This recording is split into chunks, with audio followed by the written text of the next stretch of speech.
Okay. So when he gets ready, and then, that's it.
It doesn't look like Rick's gonna, I don't think he's gonna make it. it doesn't look like it, so we might as well push on, and Yeah. one of you three lovely people will have to read the minute. Good evening, everyone. Welcome to this evening's Board of Zoning Appeals. We have a limited agenda with only one item on it, and we will get to that shortly. Approval of the May 28 meeting minutes. I have read the minutes as printed, and I approve them. Second. Seconded by Jeff. All those in favor? Aye. Aye. Minutes pass accordingly. Unfinished business, Justin. We do not have any unfinished business. Okay, new business is an application for a special exemption on 702 Union Street. Exception. Exception. So this is, a request for a special exception. So the petitioner is requesting a variance to permit a home occupation in an R2 zoning district. The occupation will consist of a catering service operated from a small commissary kitchen to be retrofitted in a shop that currently exists in the petitioner's garage. The neighborhood immediately surrounding the petitioner's is primarily single-family residential. There are a few professional uses that in the R1 zoning district along Union Street to the south of the petitioner's location. The catering business is a husband and wife team that does not have any additional employees at this time. The petitioner has stated that the clients there will be no clients coming to the house, and deliveries will be made with a key drop system, so there will be no exterior evidence that he is operating at this location. The petitioner hopes to grow his business and eventually relocate to a more ideal location. And I haven't included them, but after speaking with the petitioner, it looks like his primary operating hours would be limited to 8 a.m. to 8 p.m. And that isn't every day, that's just when he has orders. So it'd be periodically through the week, 8 a.m. to 8 p.m. And he can elaborate on that as well.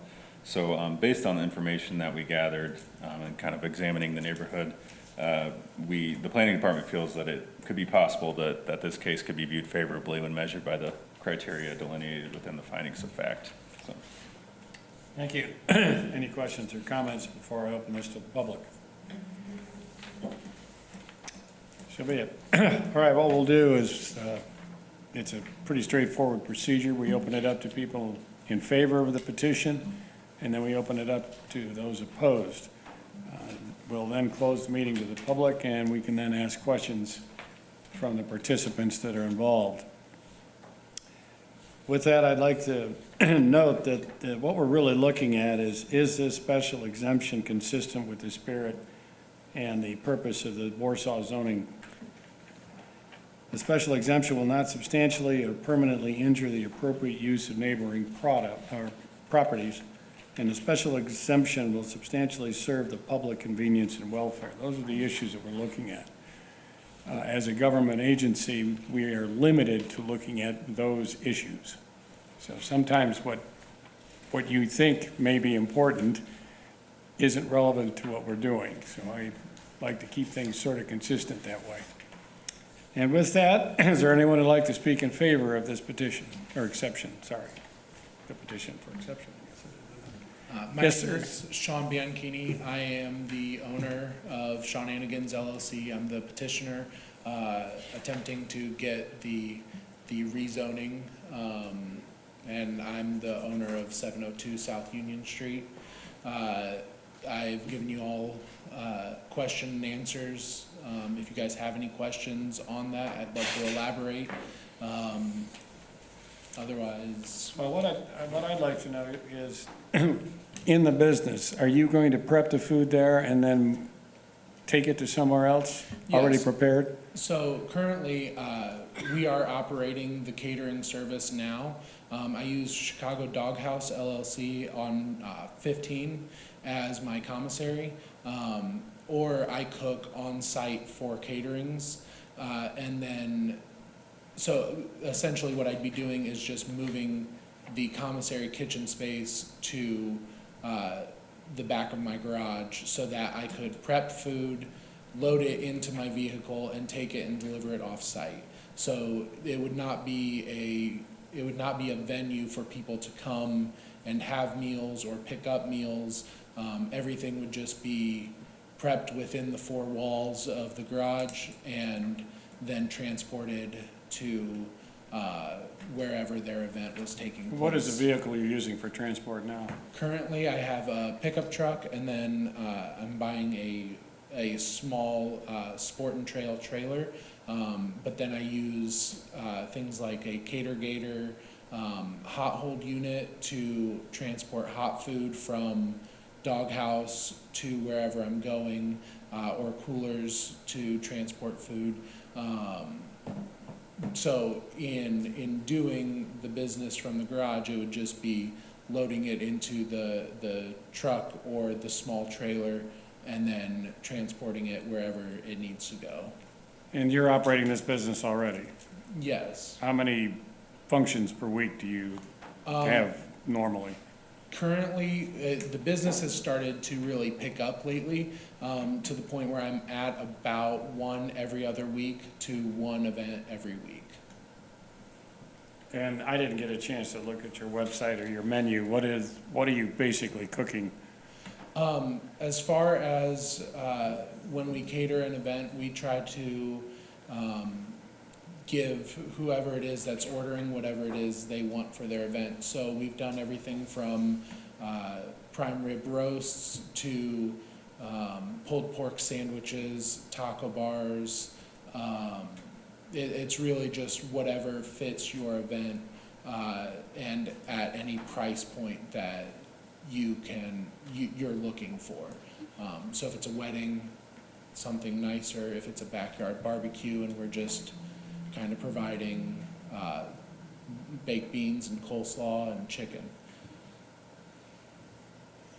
And you, the commissary you're using now, and you're moving that to somewhere else, why are you making that move? Is it Sorry, I do not own Chicago Doghouse. Okay. It's owned by Jeremy and Courtney Harshman, Right. Who are just friends of mine. So they have allowed me to use their facility during their non-operational hours. So they are they are open from 10 a.m.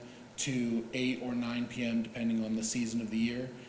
So they have allowed me to, during their slow hours or during the hours that they are closed, go to their kitchen and use that facility to do prep and to get ready for events. what type of equipment will be in your kitchen? What are you going to stock up with?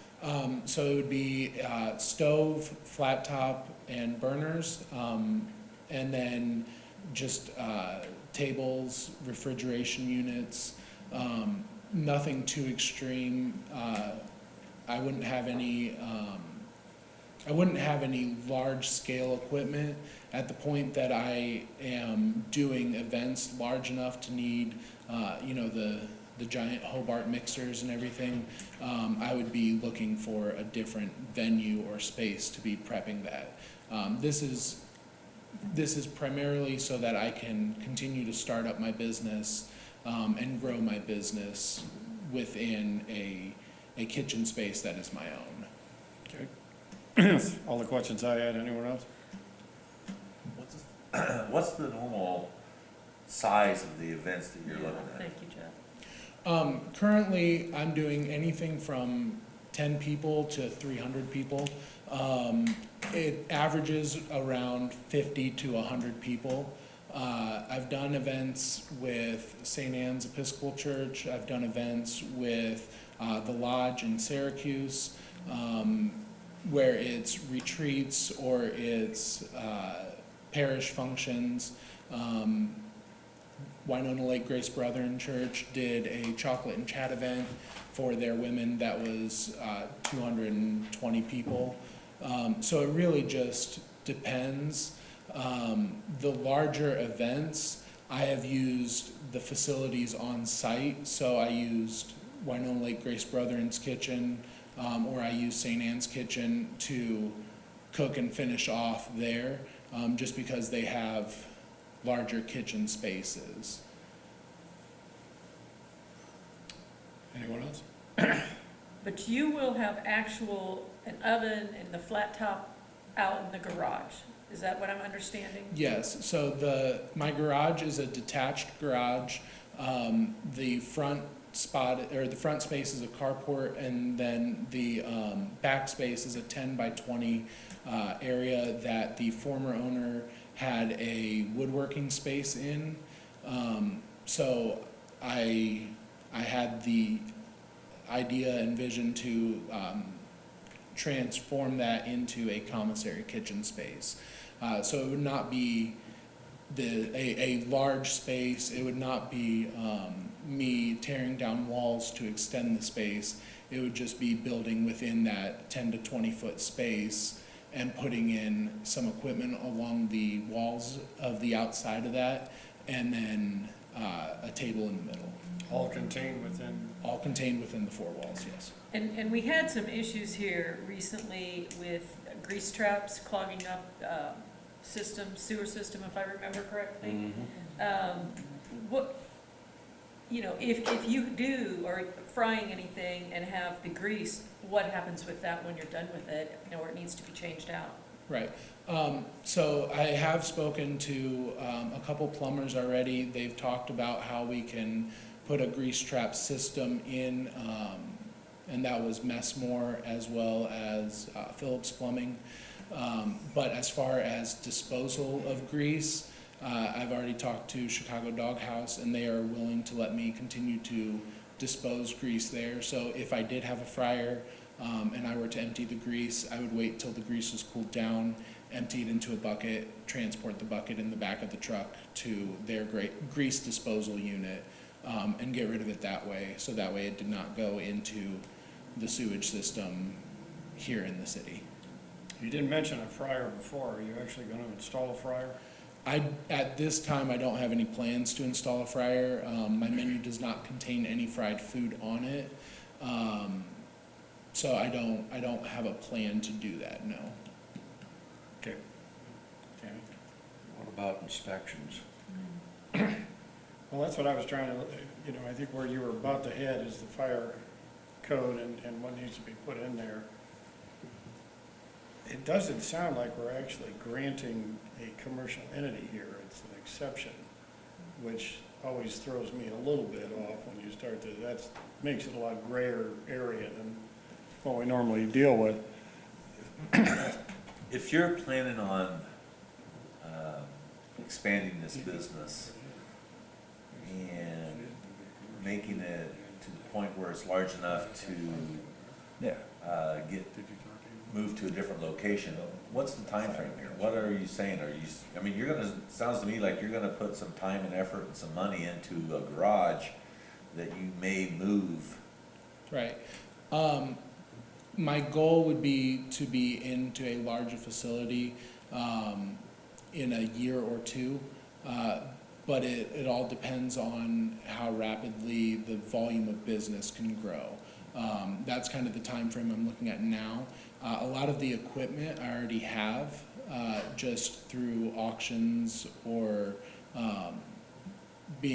knowing people who were getting rid of commercial equipment. So I've already got a 3-bay sink, I've already got an oven flat top combination, I've already got prep tables and things of that nature that are just being stored in that space right now, not hooked up or usable or anything right now. So it would take probably about 2 weeks to a month to do the renovations and have it set up ready to go.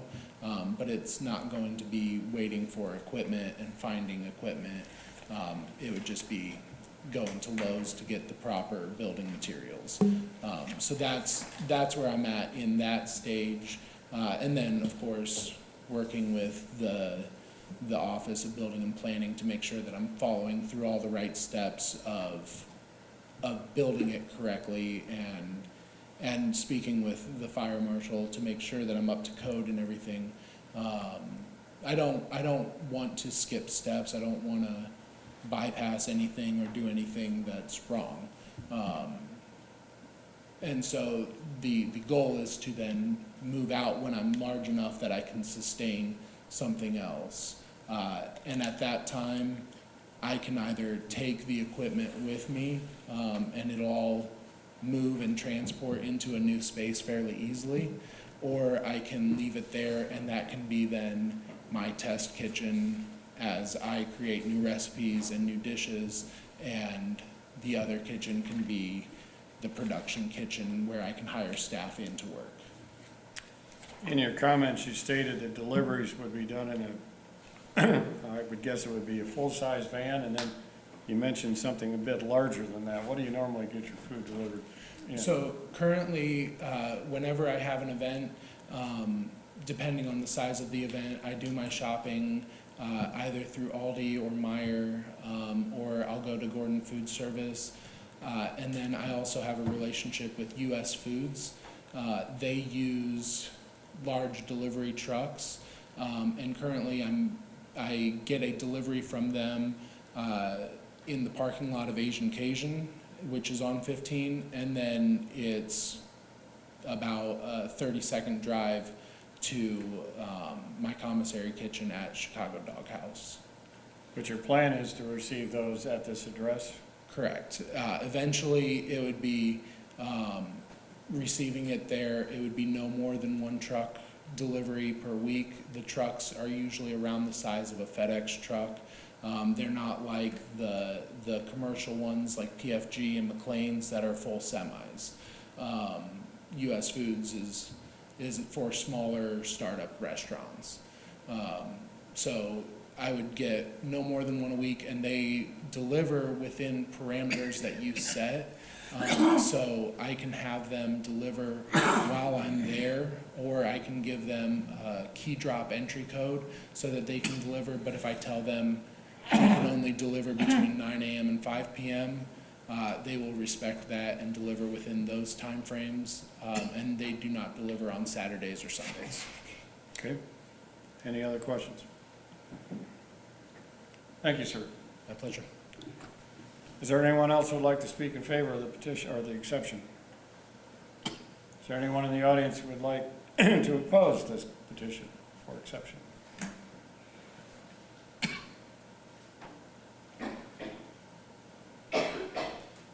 My name is Amy Thompson. I'm a resident of Scott. I'm at 708 South Union. You might need to pull that down a bit. Sorry about that. That's all right. I'm Amy Thompson. I'm Scott's neighbor at 708 South Union. I am opposed. I'm worried about child safety, being in a school district. I've got several. You've got a letter my daughter wrote. She's opposed also. It's a garage and a kitchen combined. I'm worried about tools and grease and oils and just different things and fire hazards. Is there like hood to disperse the smoke, because sometimes smells from kitchens aren't that pleasing in a neighborhood. Also, he said there shouldn't be any parking issues. Where's that? I'm not used to this, I'm sorry about that. And running water in the garage. He said he's got a 3-sink, but, you know, there'd have to have good running water. And I have a lot of safety issues, I guess. Well, And the other- he will have to get a permit, and everything Right. will have to be to code. You know, that's just as you go through the process of, once we determine what we're gonna do here going forward, that would have to be, he'd have to have extinguishers, proper ventilation, all of that. And I think, from what I've understood, he plans on doing exactly that, so. I don't think the safety concerns, a single proprietorship with one person working 1 day a week, it sounds like right now, is going to be covered, I think, adequately. My concern, I do share, is some of the other issues that come about with having a commercial operation in an R2 zone. That is where my particular concerns are, and we're gonna have to work through those. Right, okay. Anything else? You know, I hope it's just 1 or 2 years and not a continued. Thank you. Thank you. Anyone else? Hello, I'm Lisa Helser, and I'm here representing Brian Bibler. He lives at 705 South Union. Did you guys all get a letter that he had wrote? Yes. And you read it? He has some major concerns about the smell, the traffic, the safety of the children walking up and down the street. We do personally have a catering business that we've been doing for over 30 years. There is a lot of waste. We do pulled pork. It takes anywhere from 15 to 20 hours to cook that. There is a lot of waste of that. But he's just really concerned about all the traffic that's gonna be there from all the delivery vehicles.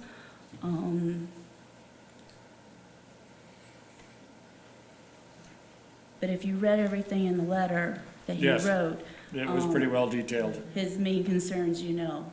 Mhm. But I'm just here representing him, but, you know, he would be here, but he's out of town this week. Well, you've represented him well, and his Yeah, leather did but I cover do it. know with our barbecue, we do have a hood.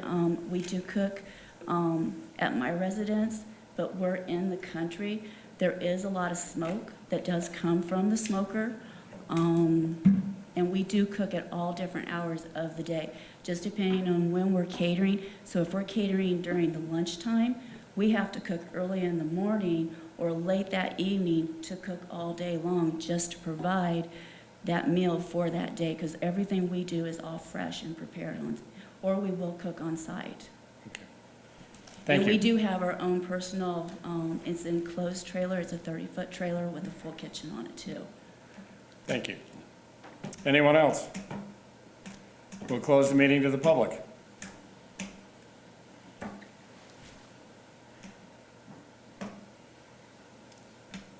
You know, I've been doing this a long time, and that's the most baffling set of faces I think I've ever looked at. Let me see if I can summarize it. We're not trying to stop a nice young entrepreneur, but we're in an R2 zone, hence the conflict. How does this differ from that gun shop thing that we got asked about? Yeah, that was an R1. That one was an R1. R1? Justin, Justin, sorry.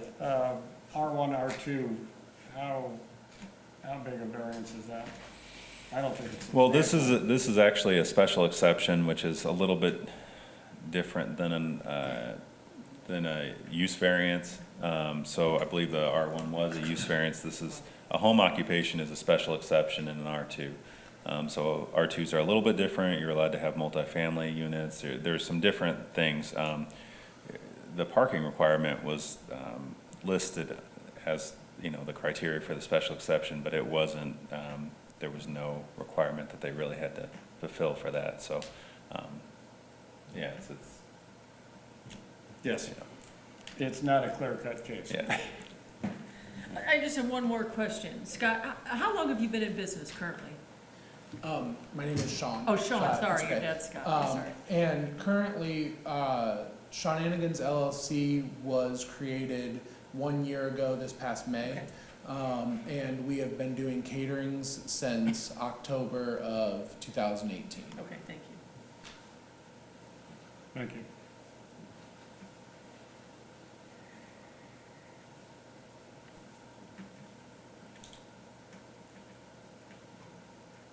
Any other thoughts or questions? Concerns? Well, I think in the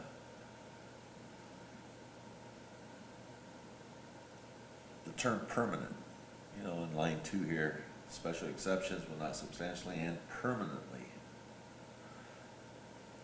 I don't see this as something that's going to be there for an extended period of time. Could be wrong, but anybody building a business,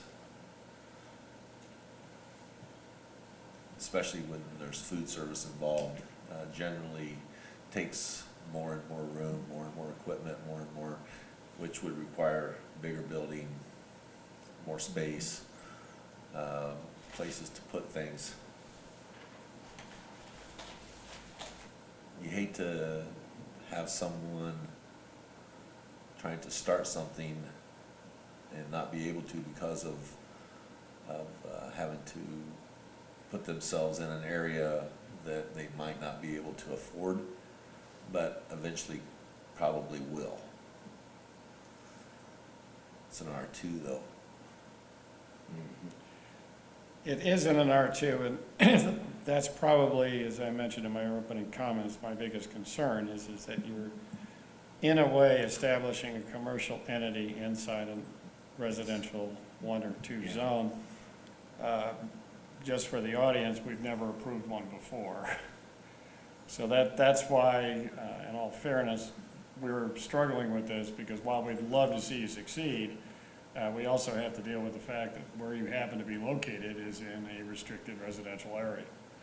And, you know, part of it is you're not really running what I would call a retail or commercial business from there that brings traffic in, which, you know, Union Street probably is one of the lousiest streets in the city to have a school and dentist and everything else on, frankly. It's a beautiful neighborhood in there, and it's well kept. I actually used to work on that street, and I can tell you that it concerned me watching children go into school, which is exactly why you're raising the issues that you are. I don't know that I see a lot of commercial safety issues with this, particularly with what you're doing. My biggest concern is it's a commercial entity and it's in a residential area. And that's kind of where I'm going with this. It would be wonderful if we could put down an awful lot of restrictions. This will do 6 months or 12 months, or the second it gets past 1 a week. I don't know, and Scott isn't here, I don't know if we've even got the ability to do a lot of that. Justin, do you have an opinion on that? I don't think you could necessarily limit his ability to take on work. Yeah, so. see, that's the problem with it is that once you do the exception, it's there. When you have 2 adjoining neighbors. Concerned. Yeah. Well, and I guess, you know, one of them here mentions the increased traffic from UPS, FedEx, or UPS, you know. Who's to say I'm not in that neighborhood and I'm ordering off as Amazon and I have packages coming every day? It sounds like he's only gonna have 1 truck a week, even if he has 2 trucks a week. Some people have, you know, deliveries every day. That's true. Yeah. Yeah, I'd have to admit So that that's kind of you know. the UPS driver and I are on a first name Yeah. basis. It's kind of a non-issue as far as, And I know his name, yeah. Jeff. Yes. Did you have another comment? Yes, I do have a question. If you do pass this, is this just for this one resident, or could it be for me also, being across the street? Could we start our own catering business there also, if you pass the zoning? Hence the other head of the two-headed monster, you just brought it up. Yep. Once you make one exception. Yeah, I think the one that I find the biggest problem with is, will it or will it not substantially and permanently injure the neighboring property? And I don't, that one is again not a cut and dry, you know, you've got an enclosed area, very limited traffic in and out right now. The problem is that once you do that exception, are we opening Pandora's box? And that's why the R1 and 2 are very kind of a sacrosanct part of zoning, unfortunately. It sounds like you've covered your bases well. I'm gonna wait and see what consensus we come up with. I'm gonna make the motion. Are you guys ready? Yep. I'm gonna make the motion, and in all honesty, I don't like doing this, but I'm gonna make the motion that we deny this petition tonight. So moved? Second. Seconded? All those in favor of declining? Aye. Very sorry, sir, but That's what it is. you're in a bad spot. I think if you were 50 yards up the road, you'd be sailing. All right. What's that? Anything else that's going to come before the board tonight? None. I'll make a motion that we did adjourn. Second. Seconded by Jeff. All those in favor? It's all meaning tonight since Rick's not here. We stand in adjournment. I would like to keep your card though. Yeah, me too. I'll keep it. Back up and. Yeah.